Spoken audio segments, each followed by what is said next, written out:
স্বাগত। ভারত এবং পাকিস্তানে এই যুদ্ধ আবহের মধ্যে যে খবর উঠে আসছে যে পাকিস্তান এবার সীমা লঙ্ঘন করছে, নিয়ন্ত্রণ রেখায় নিরীহদের লক্ষ্য করে গুলি বর্ষণ এই নির্লজ্জ পাকিস্তানের। পুঞ্চে গুলি বর্ষণে নিহত নাগরিকের সংখ্যা কিন্তু এবার বেড়েছে 15। গতকাল যা ছিল 12, এবার কিন্তু হলো তা 15। সংখ্যা কিন্তু অনেকটাই বেড়েছে। সিঁদুরে মেঘের আতঙ্ক, ফের সীমা লঙ্ঘন করছে পাকিস্তান। গতকাল ভারতীয় সেনার এয়ার স্ট্রাইকের পরেও কিন্তু কোনোভাবেই শিক্ষা হয়নি পাকিস্তানের। প্রতিনিয়ত তারা যুদ্ধবিরতি লঙ্ঘন করছে। এবার এই যুদ্ধবিরতি লঙ্ঘনে কিন্তু সাধারণ মানুষ নিহত হয়েছে মোট 15 জন। বিস্তারিত আমরা জানবো। টেলিফোন লাইনে এই মুহূর্তে যুক্ত হয়ে গেছে প্রতিনিধি সম্রাট চৌধুরী। সম্রাট, ঠিক কি জানতে পারছো? দেখো অঙ্কিতা, শুধু পাকিস্তান শুধু গত মঙ্গলবার থেকে নিয়ন্ত্রণ রেখায় যে যুদ্ধবিরতি তা লঙ্ঘন করছে না, গত প্রায় 1.5 মাস যাবৎ পাকিস্তান সেনা কিন্তু ভারতীয় সেনাতে রীতিমতো উস্কে চলছে। পেহেলগাম কাণ্ড হয়েছে আজ 16 দিন। 15 দিনের মাথায় কিন্তু যোগ্য জবাব দিয়েছে ভারত, কিন্তু তারপরও কিন্তু পাকিস্তান শুধরায়নি। পাকিস্তান সেনাবাহিনীর এতদিন গত 20 দিন পর্যন্ত যেখানে শুধুমাত্র সেনা ঘাঁটিগুলিকে লক্ষ্য করা হয়েছিল, গতকাল মঙ্গলবার রাতের পর থেকে কিন্তু এই পরিস্থিতি কিন্তু ব্যাপক পরিবর্তন হয়েছে। পাকিস্তান সেনাবাহিনী আবার আন্তর্জাতিক সীমানা লঙ্ঘন করে কাশ্মীর এবং যে পিওকে এই পাক অধিকৃত যে কাশ্মীর রয়েছে সেখানে সাধারণ নাগরিকদের কিন্তু বেছে বেছে হামলা করছে, এবং এই ঘটনায় কিন্তু ইতিমধ্যে 15 জন ভারতীয় নিহত হয়েছেন। ঘটনায় কিন্তু একজন ভারতীয় জওয়ান আহত হয়েছেন। দেখো অঙ্কিতা, যদি তুমি গত 1.5 মাসের যদি চিত্র দেখো, ভারত পাকিস্তান সীমান্তের যে পরিস্থিতি রয়েছিল, প্রায় প্রত্যেক দিনে কিন্তু কোনো না কোনো ভাবে পাকিস্তান সেনাবাহিনী কিন্তু এই ভারতীয় সেনাবাহিনীতে উস্কে চলছিল বিভিন্ন ভাবে গোলাগুলি করে।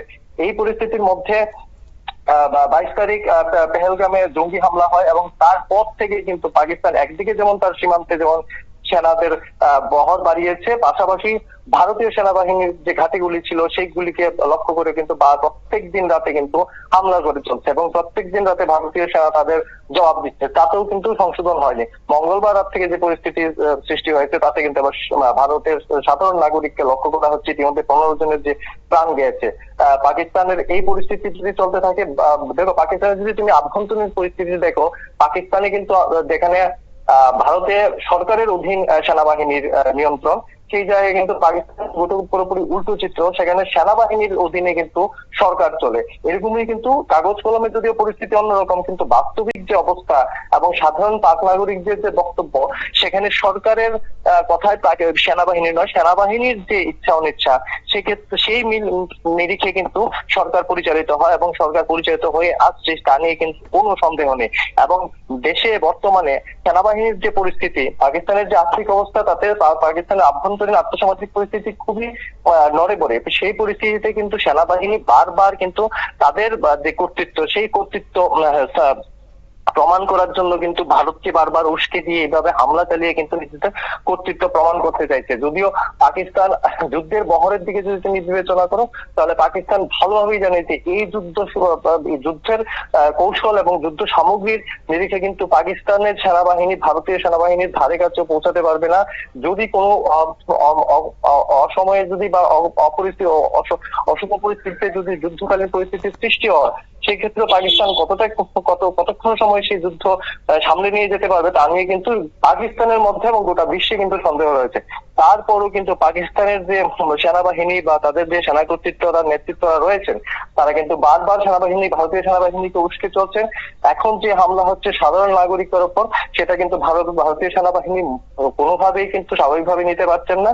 বিষয়টি নিয়ে কিন্তু সেনাবাহিনীর মধ্যে যথেষ্ট ক্ষোভ রয়েছে, এবং পেহেলগাম হামলার পর গত মঙ্গলবার রাতে পাকিস্তানকে যেভাবে তার আন্তর্জাতিক সীমানা থেকে তার সীমানায় না ঢুকে রীতিমতো অত্যাধুনিক কৌশলের মাধ্যমে ভারত যেভাবে জবাব দিয়েছে, এবং যেই জবাবের কোনো প্রত্যুত্তর দিতে পারছে না পাকিস্তান, বর্তমান যে পরিস্থিতি তাতে মনে হয় পাকিস্তান আবারও ভারতীয় সেনাবাহিনীকে উস্কে একটি যুদ্ধকালীন পরিস্থিতির সৃষ্টির একটা চেষ্টা করছে, যা পাকিস্তানের জন্য খুব একটা সুবিধা বা দুই দেশেরই নাগরিকদের জন্য কোনোভাবেই সুবিধার হবে না।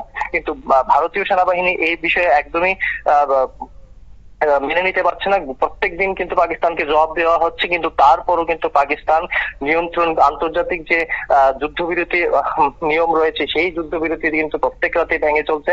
বিষয়টি আন্তর্জাতিক মহলে সামনেও রয়েছে, কিন্তু এখন পর্যন্ত কোনো রাষ্ট্রপুঞ্জ বা আন্তর্জাতিক কোনো মহল থেকে কিন্তু সেরকম ব্যবস্থা বা হুঁশিয়ারি দেওয়া হয়নি। এই পরিস্থিতিতে কিন্তু পাকিস্তান প্রত্যেক দিন নিয়ন্ত্রণ রেখা ভেঙে চলছে। পরিস্থিতি কিন্তু দিন দিন মাথার উপর থেকে বেরিয়ে যাচ্ছে। এই বিষয়ে কিন্তু ভারতীয় সেনাবাহিনীরা কিন্তু এখন যথেষ্ট ক্ষুব্ধ। অঙ্কিতা, ধন্যবাদ।